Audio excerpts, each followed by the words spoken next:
a millionaire sees an old woman eating alone in the rain.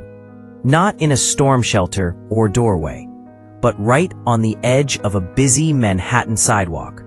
Her meal soaked, her hands shaking, her eyes fixed on something no one else can see. People rush past her. No one stops. Not even the man in the tailored coat, who slows down just long enough to notice the way she holds her bread like it's the last thing she owns. Something about her face makes him hesitate. He's certain he's never met her, yet he can't walk away. Not this time. Before we start, tell us from which city are you watching from? And don't forget to drop your thoughts at the end. Enjoy the story. Evelyn Price had grown used to being overlooked. At 68, she moved through New York City the way wind moves through alleys, felt by few, seen by fewer. She had lived in Brooklyn most of her life, first in a small walk-up with her mother, then in a cramped apartment she shared with her only son until the day he left without explanation. Since then, she lived alone, stretching every dollar the way her mother once stretched meals. Her childhood had been simple, shaped by long hours, shared chores, and a phrase repeated so often it became a spine. Stand straight, even when the world bends you. It was a creed Evelyn carried through factory work, single motherhood, and the slow erosion of savings when the jobs dried up. She believed that dignity didn't come from money. It came from how you held yourself when money was gone. These days, she worked odd shifts, cleaning offices before dawn, or preparing food for events she'd never afford to attend. She never complained. She only counted coins, planned bus routes, and tried to stay invisible so no one would ask questions she couldn't answer. Her world was built around small rituals. Tap water over ice, a day-old roll from the corner shop, checking her mailbox for the letter she knew would never come. She moved gently, spoke softly, and refused help even when she needed it. People who passed her saw an older woman who kept to herself. But beneath her calm was a slow, private ache, the kind that grows when a mother doesn't know if her child is alive, safe, or simply choosing to forget her. Still, she walked upright, her mother's creed whispered in each step.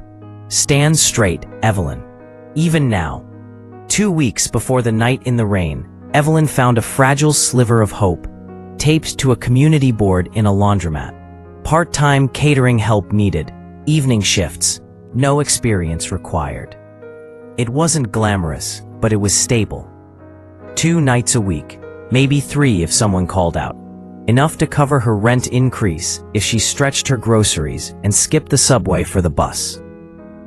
She applied in person, clutching a resume printed on the library computer. The manager barely glanced at it before hiring her on the spot. They were short-staffed and desperate. Evelyn didn't mind. A job was a job. And this one came with warm kitchens, leftover food, and the quiet hum of people eating meals she would never order for herself.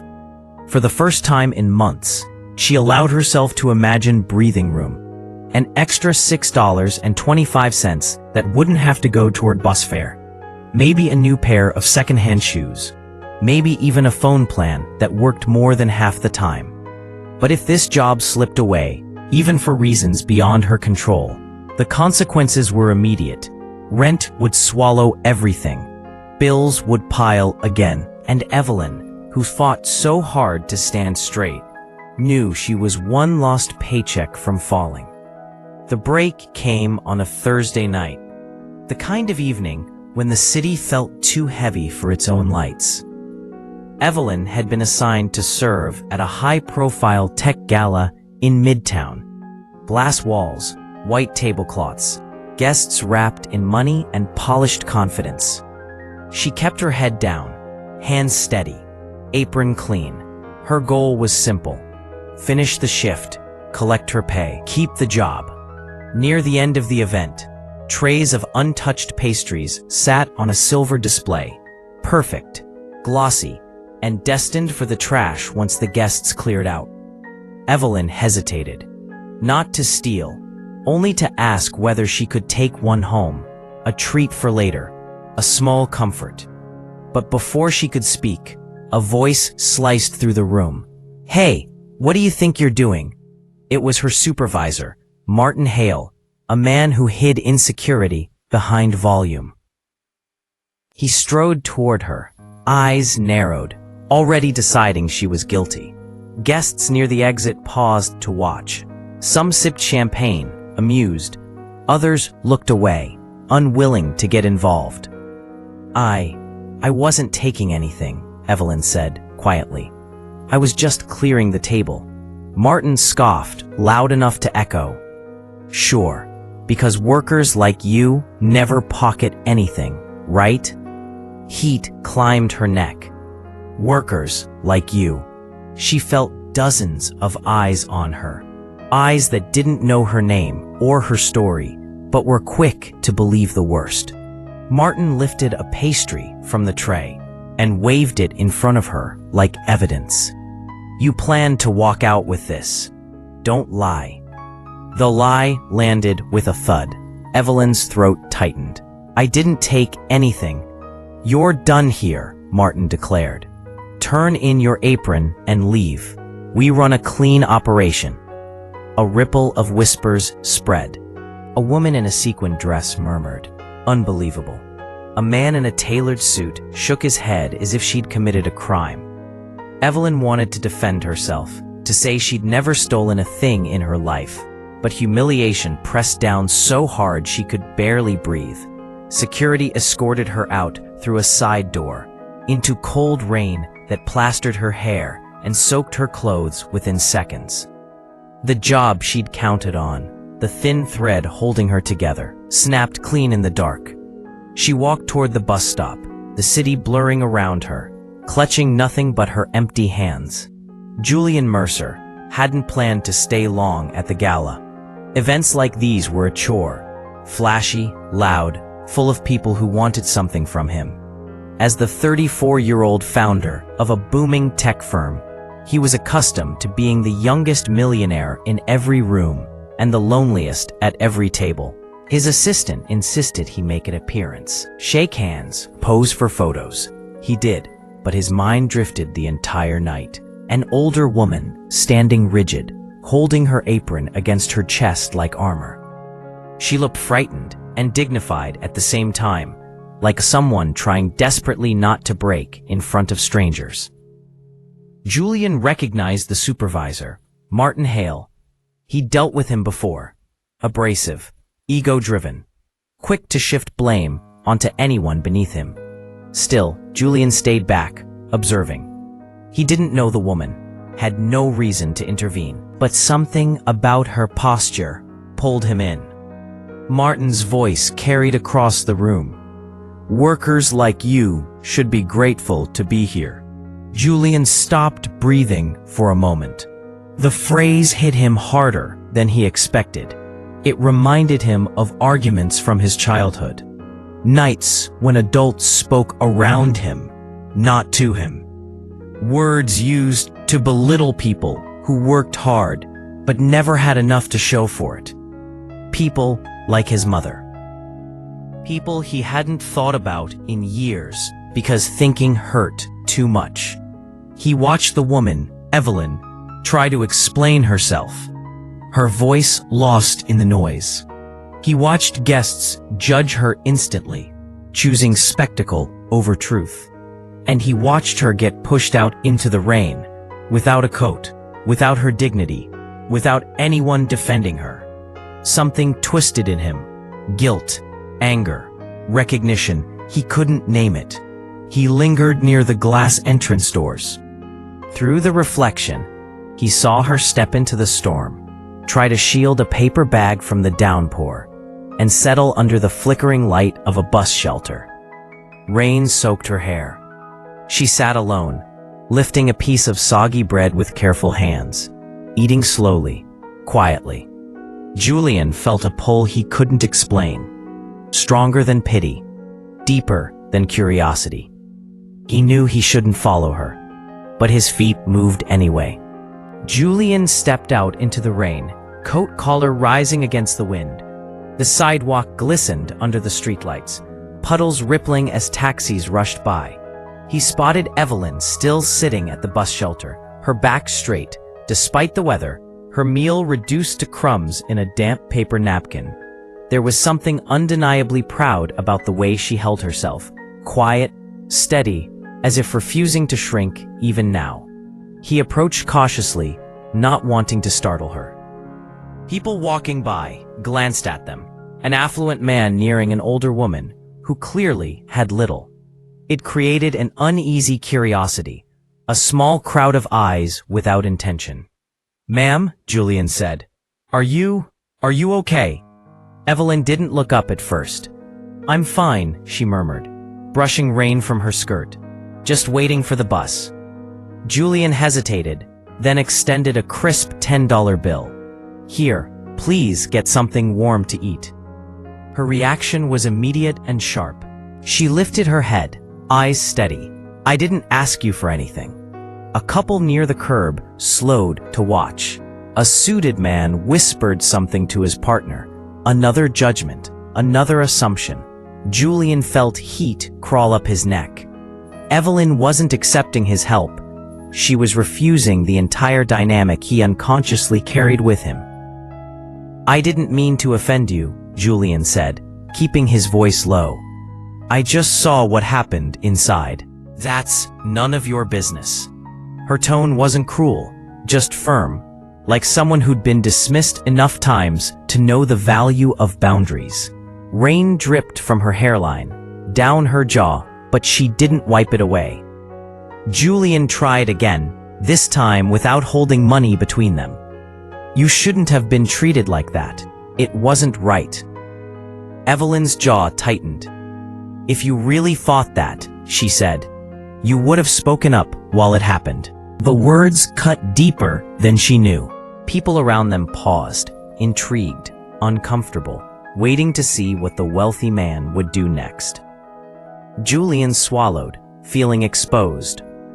"You're right," he whispered. "I should have." Something in the air shifted. The defiance in Evelyn's stare softened, not fully, but enough to thaw a corner of the tension. She looked at him, not as a stranger with money, but as a man who'd failed and admitted it. A bus rumbled toward them in the distance. Julian wasn't ready to let her disappear into the night. "Please," he said quietly, "let me walk with you to someplace dry." This time, Evelyn didn't reject him outright. She simply studied him, really studied him, as if searching for a reason to trust a world that had given her so few. Before Evelyn could answer Julian, a harsh voice cut through the rain. "Ma'am, you can't stay here." The bus shelter attendant, Mr. Donnelly, a wiry man in his 70s with a badge too big for his jacket, stepped forward, umbrella trembling in his grip. He'd worked the route for decades and believed firmness kept order. Tonight, his tone carried impatience sharpened by the weather. "You've been sitting here since the gala let out," he said. "People are complaining. This isn't a rest stop." Evelyn straightened. "I'm waiting for the bus like everyone else." Donnelly snorted. "With food all over the bench and half the city watching you? Come on, you know the rules." Julian stepped in. "She's not bothering anyone." Donnelly eyed him up and down, recognizing money instantly, but instead of backing off, he stiffened, unwilling to appear weak. "Sir, I enforce the same policy for everyone." "Do you?" Julian asked. "Because I've seen plenty of people camp out here for less reason." Evelyn shot Julian a warning look. She didn't want a scene on her behalf. But Donnelly's words landed harder than they should have, striking the part of her that had been stepped on all night. "Let me handle this," she whispered. Then she turned to Donnelly. "I lost my job an hour ago. I'm tired. I'm wet. I'm waiting for a bus that's late. I'm not breaking any rules." The old man hesitated, but pride pushed him forward. "Rules are rules." Evelyn's voice lowered to a calm, steady line, her mother's creed rising in her spine. Standing straight isn't against the law. Donnelly froze. The rain filled the silence. Julian watched her with new respect. This woman who refused to bend, even when the world tried to push her down. When Donnelly finally stepped back, muttering that he'd let it go this time, the tension didn't leave with him. It hovered between Evelyn and Julian, thick as the rain. The bus hadn't arrived yet, and for a moment, they simply stood there, two strangers whose lives had collided in a way neither asked for. Julian exhaled shakily. "I'm sorry, I shouldn't have let him talk to you like that." Evelyn didn't respond right away. She gathered the soggy napkin on her lap, folding it with quiet care. "People say things," she said finally. "It's not new." "That doesn't make it right," Julian insisted. She looked up sharply. "Right or not, I deal with it. I've been dealing with it long before you walked over here." The sting in her voice caught him off guard. "I wasn't trying to interfere. You were trying to rescue me." Her tone wasn't angry, just tired. "There's a difference." Julian frowned. "Is that so terrible, to want to help someone?" "Help," Evelyn repeated softly, tasting the word like something half-spoiled. "Do you know what help looks like for people like me?" "It looks like pity. It looks like someone standing over me, deciding what I need without asking. That's not what I was doing. Maybe not in your mind." She held his gaze, steady and unwavering. "But offering money to a stranger eating in the rain, stepping into a fight that wasn't yours, that's not kindness, that's guilt easing itself." Her words hit places he didn't expect, places he rarely let anyone touch. "You think I'm doing this for me?" he asked quietly. "I think you're doing this because you saw something tonight that bothered you. Maybe it reminded you of someone. Maybe you felt ashamed for not speaking up. And now you want to balance the scale." Julian swallowed. He couldn't deny the truth in her voice, though he hated how exposed it made him feel. "You shouldn't have to go through this alone," he said. "I've been alone a long time," Evelyn replied, "and I've survived that way."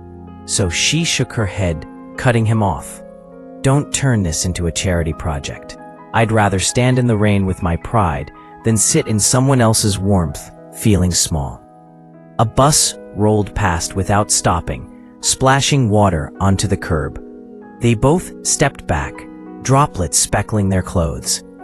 Julian spoke again, softer this time. "Maybe I'm not here to make you feel small. Maybe I just don't want to walk away."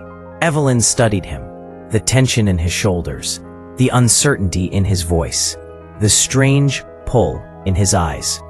"I didn't ask you to stay," she said. "I know," he answered, "but I'm here anyway." For the first time, she didn't correct him. Not yet.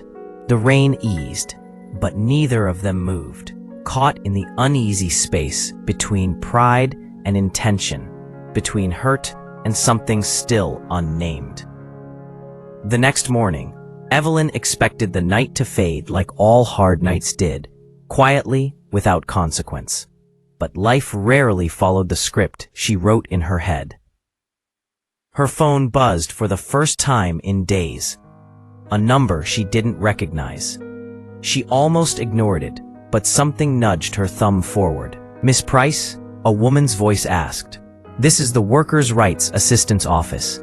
A gentleman filed a report on your behalf this morning regarding wrongful termination at Mercer Tech Catering Services." Evelyn froze. What had he done? Before she could respond, the woman continued. "We're required to follow up with you. The complaint includes a request for mediation, and your presence is mandatory if we proceed. Can you come in this afternoon?" Evelyn wanted to say no. She wanted to hang up and pretend none of this was happening. But the catering company still owed her pay for the hours she'd worked. Missing the appointment meant losing that money, and losing the chance to clear her name. "I'll be there," she said reluctantly. When she arrived at the small city office, a drab hall with flickering lights and plastic chairs, Julian was already waiting. He stood when he saw her, offering a hesitant nod. "I didn't ask you to do this," she said immediately. "I know," Julian replied, hands in his pockets, "but they can't get away with what happened. Not this time." A mediator waved them in. The meeting required Evelyn to recount the incident, Julian to describe what he witnessed, and both to navigate legal language neither truly understood. They had to cooperate, Evelyn's memory, Julian's influence, her clarity, his confidence. Reluctant allies. Uneasy partners bound by an injustice that neither could ignore. When it ended, the mediator handed them paperwork and instructions. "You'll need to return together next week for the final review," she said. Together. The word hung between them, heavy and unexpected. Evelyn walked out stiffly, still wary.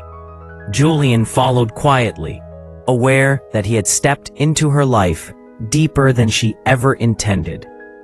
Neither said it aloud, but both understood the truth. They were in this now, linked by circumstance, pride, and something neither could yet name. They walked the length of the block in silence after leaving the office, the afternoon gray and heavy with the threat of more rain. Evelyn kept her hands tucked into her pockets, her steps slow but steady. Julian matched her pace, unsure if he was welcome, but unwilling to peel away. The city moved around them. Delivery trucks rumbling, people hurrying past, the distant wail of a siren weaving through traffic.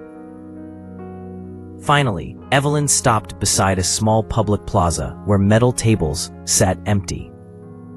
She rested a hand on the back of a chair, but didn't sit.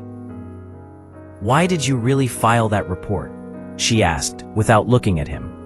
"And don't say it was the right thing. People walk past wrong things every day." Julian's jaw clenched. He wished he had an easy answer. "Because I saw something I recognized," he said quietly.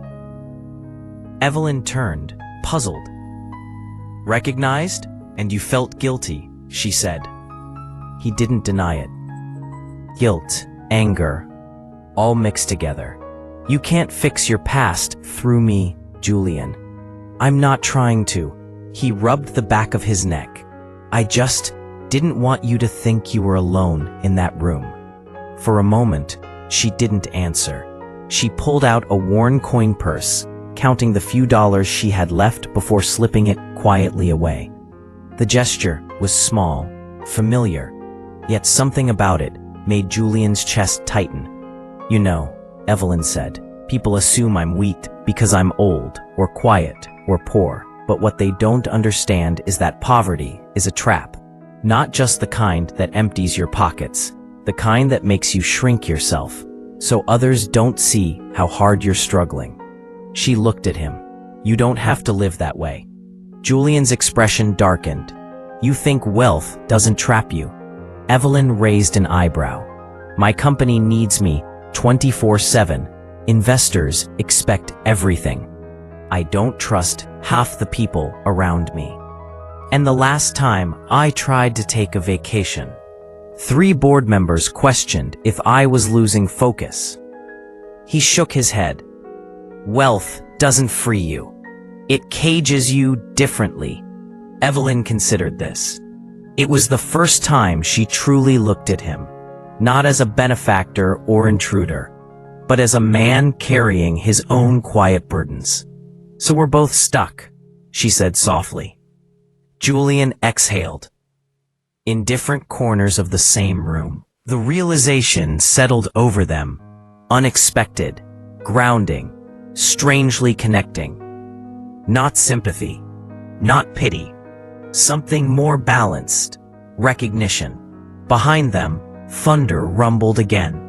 Evelyn finally took a seat at the metal table. After a moment, Julian sat across from her, both shielded under the small plaza canopy. For the first time, they weren't standing on opposite sides of anything. For the first time, they weren't pretending. A week later, Evelyn and Julian returned to the Workers' Rights Office for the final review. The small conference room was crowded this time. Representatives from the catering company, a legal advisor, the mediator, and 2 junior staff members who hovered nervously by the door. Martin Hale arrived last, carrying the same smug certainty he'd worn the night he humiliated Evelyn. He barely glanced at her. "Let's get this over with." The mediator opened the session, asking both sides to present their accounts. Martin spoke first, painting Evelyn as careless, untrustworthy, and caught attempting to take company property. His words were sharp, practiced, dripping confidence. Evelyn sat tall, hands folded, letting him finish without interruption. Then the mediator turned to Julian. Before he spoke, Julian stood, his presence shifting the room. "What Martin described is not what happened," he said evenly. "I was there. I saw him accuse her without cause, humiliate her in front of guests, and fire her publicly for something she didn't do." Martin scoffed. "And who are you to make that claim?" Julian didn't raise his voice. Julian Mercer, the event's sponsor. The room fell silent. Martin's face drained of color. Julian continued. "Evelyn Price showed more dignity that night than anyone else in that room. She deserves her name cleared, and she deserves the pay you withheld." Every eye turned to Evelyn. She lifted her chin, embodying her mother's creed without speaking it, standing straight while the world shifted. That evening, after the meeting ended and the company agreed to pay Evelyn her wages along with a formal apology, she stepped out into the same stretch of Manhattan sidewalk where everything had started. The rain had returned, lighter this time, a soft drizzle that tapped against the pavement like a calmer echo of the storm before. Evelyn took shelter under the same bus stop. She reached into her bag, pulling out a plain roll she'd bought with the few dollars from her coin purse. It wasn't much, but tonight it tasted different, earned, not scraped together. Julian approached quietly, stopping beside her without speaking. He didn't offer money. He didn't offer pity. He simply sat, matching her stillness. After a long moment, he said almost in a whisper, "I looked you up. The last name Price, it's the name on my birth certificate." Evelyn froze, her breath pulling in sharply. Her fingers tightened around the roll. "I didn't know," Julian added. "Not until yesterday." The rain softened further, thinning into mist. Evelyn didn't cry. She didn't collapse. She only straightened her back, in the same quiet, proud way she had all her life, and turned toward him with a trembling exhale. "I always hoped you were alive," she murmured, "even when I thought you'd forgotten me." Julian lowered his head. "I didn't forget. I just didn't understand." No embrace followed, no dramatic reunion, just 2 people sitting side by side, sharing a simple moment under a shelter that had once held their lowest point. This time, they weren't strangers, and neither of them was alone. Some stories don't end with grand gestures or sweeping reunions. Some end quietly. 2 lives once separated by pain and circumstance, finding their way back to a shared breath under the same shelter.